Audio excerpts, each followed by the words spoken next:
World Building Tips for Foresight Practitioners. How to make your scenarios come alive. As a Foresight practitioner, your job is to think about and analyze possible futures. One effective way to do this is through scenario building, which involves creating detailed stories about different possible futures. But how can we make our scenarios come alive to engage our audience and inspire them to take action toward a desired future? In my foresight studies and in conversations with professional futurists and foresight practitioners, what I have found missing in these scenarios is often the human actor. All good stories are about people who want something so badly they are willing to face seemingly unsurmountable challenges to reach their goal. I subscribe to the view that stories have been our way of testing out new, possible, probable, and even unlikely worst-case scenarios for as long as we've been telling stories. A compelling story comes down to the main character. We need to feel connected to them, and can do that when we see ourselves in them through their hopes and their dreams, fears and worries, and especially by what they want, that is, their goal and their motivation for that goal. We also need to see their humanity, vulnerability, heroic qualities, the way they care, and what's at stake for them. For example, if you're writing scenarios about the future of the healthcare industry in the US in 2050, you'll want to create compelling stories to help interested parties make policy decisions and take specific actions toward an ideal future and avoid worst-case futures. So how do we make something like the future of healthcare come alive? As a science fiction and fantasy novelist and writing teacher and coach, I help foresight practitioners create compelling scenarios to captivate their audiences. Here is a 6-step process I typically use when I collaborate with foresight professionals and futurists. Step 1, define the setting of your scenario. Since you're writing scenarios about possible futures, defining the setting is an exercise in the imagination based on signals from the edge, trends, and whichever drivers of change you want to emphasize. Such drivers of change can include, but aren't exclusive to those listed here. I've used the acronym STEEP plus V, which stands for S for social, T for technological, E for economical, E for environmental, P for political, V for values. So create a rich, detailed, vivid world by using specific nouns, powerful verbs, and emotionally charged adjectives. Using your imagination and what you know, you will most likely be making choices filtered through your conscious and unconscious beliefs. For illustrative purposes only, based in my imagination, here is how I use STEEP plus V to begin building out possible positive scenarios for the U.S. healthcare industry in the year 2050. S for social, preventative healthcare is the norm, fully supported by the population, and taught in schools from day one. T for technological, home health scanning apps are the norm and can monitor people in their homes non-invasively. People can have their data sent to their primary healthcare providers automatically. Tech like bacteria sensing toilets, temperature sensing sheets and pillows, and mood sensing lighting exist. Self-driving cars and affordable high-speed trains make it easy to get to healthcare facilities. Medically trained androids serve as nurses. Customized gene therapy allows parents to treat babies with Down syndrome in utero. E for economical. As healthcare is considered a right and the healthcare system has become a nonprofit, all costs are spread across the entire population. Everyone benefits equally from excellent healthcare. Physicians and other healthcare providers are paid by the collective and have good standards of living. E for environmental. All hospitals and healthcare facilities have become energy self-sufficient along with all buildings. All medical waste is safely stored and eaten by bacteria where feasible. P for political. Peer councils work at the local level to speak for the needs of the locality, as needs vary from place to place. This ensures that healthcare is a bottom-up, locally designed affair, and the unique needs of different communities are made known. People, goods, and services are in the right place at the right time. A national body meets regularly, made up of local representatives that rotate in annually from all eligible adults. V for values. Healthcare is considered a human right, as all life is precious, and no one person's life is more valuable than any other's, as no one has more of anything. All people benefit from the bounty of the planet. Step 2. Develop your characters. Choose at least one or two main characters to represent the different stakeholders in your scenario. For each of your characters, ground them in the setting details you chose in step 1. For example, using the details from step 1. Clara, she's a 25-year-old single parent, pregnant with her first child, and wants a healthy baby and a seamless delivery. She's highly introverted with few friends and family around her. She wants to avoid pain. She feels inadequate to the task of motherhood, despite lots of education and support from her community. Her goal is to find a doctor, doula, or midwife she likes and feels comfortable with to deliver her baby in 7 months. And Nelson, he's a 45-year-old house builder by trade. This year, he is the community health representative for Clara's locality. His goal is to make sure everyone gets what they need from the healthcare providers. He's concerned that he doesn't know all there is to know to help everyone. As part of developing the identity of your characters, don't forget to set them in a specific location.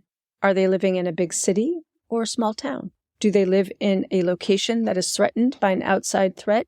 Hurricanes, wildfires, extreme drought, coastal flooding? Consider the culture of the location.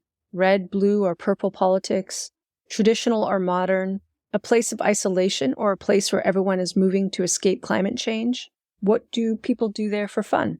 Step 3. Create a dilemma, conflict, or problem to overcome. What challenges do your characters face, and how do they overcome them?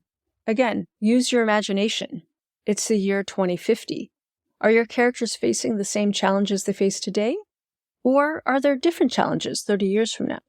Incorporate conflict and tension into your story. This will make your scenario more engaging and help keep readers interested. For example, what if Clara goes to meet a birth healthcare provider to choose them for her birthing and doesn't get along with the people who are available? That would be her dilemma and cause her all sorts of emotional distress. What if, in turn, Nelson is handed this problem and at first feels inadequate to the task in finding Clara a suitable birth healthcare provider? He speaks to everyone available and sends them to Clara for interview, but Clara still says she doesn't like them. So now it's on Nelson to sort out this dilemma. How will he make sure Clara has the best possible care, even in the choosing process? Ask yourself, what if? Other possible problems that our characters may face in 2050. Ask yourself, what if? What if they found a good birth healthcare provider, but that person must travel far to arrive? So what if they may not arrive at time for the birthing? What if they find a backup person? What if Clara decides to travel where her birthing professional is, and as a shy person, needs to face the kindness of strangers? What if Nelson is the only one to travel with her and he hates trains? What if there's another massive pandemic that is straining the U.S. healthcare system? What if all the android nurses in the U.S. hospital system are hit by a computer virus? What if Clara's baby is diagnosed in the womb with a condition such as Down syndrome or multiple sclerosis? Step 4. Use sensory details to bring your world to life.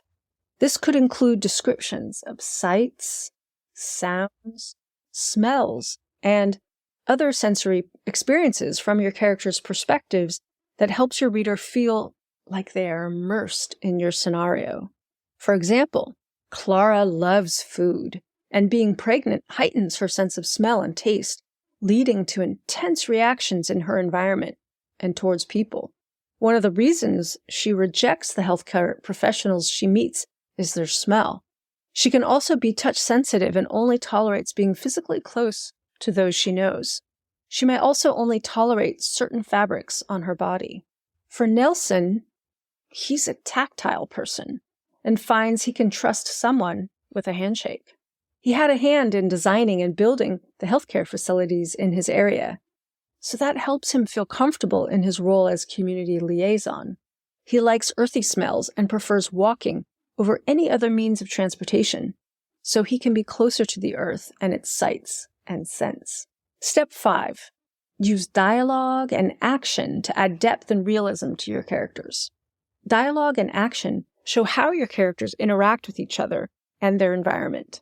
You can also reveal character motivations, goals, and tensions through what they say and do. For example, Clara doesn't make eye contact or shake hands when she meets Nelson. Nelson can feel disconnected from her because of this. He needs to ask difficult questions. Clara sees him as awkward, and that helps her relax. Use dialogue to allow your characters to speak to a desired future. For example, because Clara is sensitive to the touch of others, she may wish for more android nurses to care for her when she goes to health clinics for prenatal checkups and for the birth of her child. Nelson may ask questions out loud, such as, is the U.S. health system really better today in 2050 than it was 20 years ago in 2030? Step 6. Edit and revise your scenario to make it as compelling and realistic as possible. Some tips to keep in mind. Avoid jargon and technical language to make the story more relatable and interesting. Your goal is to make your scenario accessible to a broad audience, so use clear, simple language whenever possible. Avoid overly complex or convoluted plot lines. Keep your scenario focused and easy to follow so that your readers can understand and engage with it. Give your story a headline or a title, in 8 words or less, that piques the imagination of what the reader is going to discover about the story. World building is an important part of creating compelling scenarios for Foresight practitioners. By following the above tips, you can make your scenarios come alive by putting them into the context of how a future scenario will affect humans and engage your audience into action. This article was written by Beth Barany. Beth Barany teaches and coaches science fiction and fantasy novelists how to write, edit, and publish their books. Based in Oakland, California, she consults for local and international organizations. She's an award-winning fantasy and science fiction mystery novelist.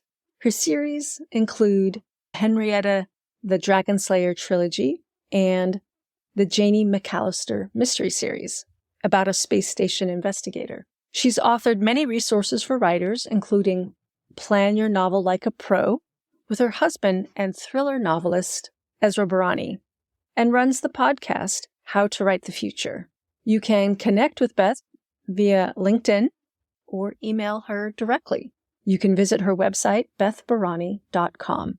This article was first published in Compass Magazine and edited by Stephen DuPont. Compass Magazine is published by the Association of Professional Futurists. You can find out more at apf.org. Compass Magazine is the global voice of professional futurists. It is a quarterly magazine edited and designed by a volunteer team of APF members. The intent of the magazine is to share the diverse voices of professional futurists from around the world and to create opportunities for futurists at any stage in their career to share their insights. Thank you for listening to a special episode of How to Write the Future, hosted by me, Beth Barany, master writing teacher and award-winning novelist.